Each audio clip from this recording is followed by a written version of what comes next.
2009 October 2 Kurnool ప్రజలకు ఇదో చీకటి రోజు. తుంగభద్ర, హంద్రి, వక్కెర, చామ, కందు నదులు ఒక్కసారిగా విరుచుకుపడ్డాయి.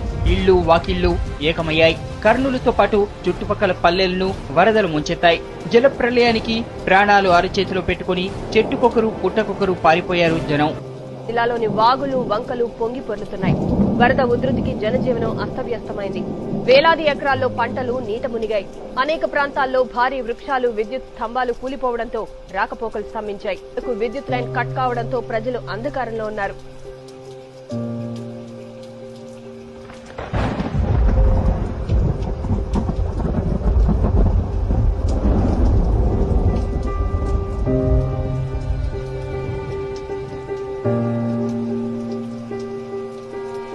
Kurnool is one of Andhra Pradesh's big and important urban centers. At one time, it even used to be its state capital. But for 5 days, the raging floods had cut off Kurnool.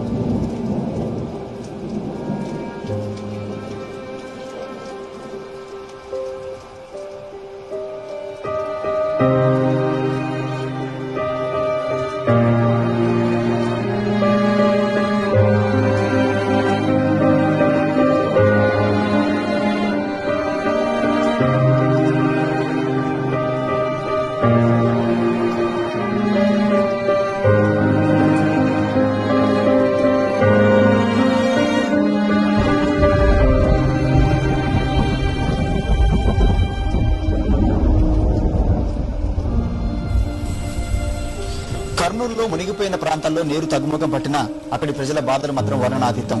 అనేక మంది తినడానికి తిండి, ఉండడానికి గూడు లేక బాధలు అనుభవిస్తున్నారు. Collectorate కు చేరుకున్న బాధితులంతా తమను ఆదుకోవాలని, తమ సమస్యలను పట్టించుకునే నాదులు లేడని వారు ఆవేదన వ్యక్తం చేస్తున్నారు.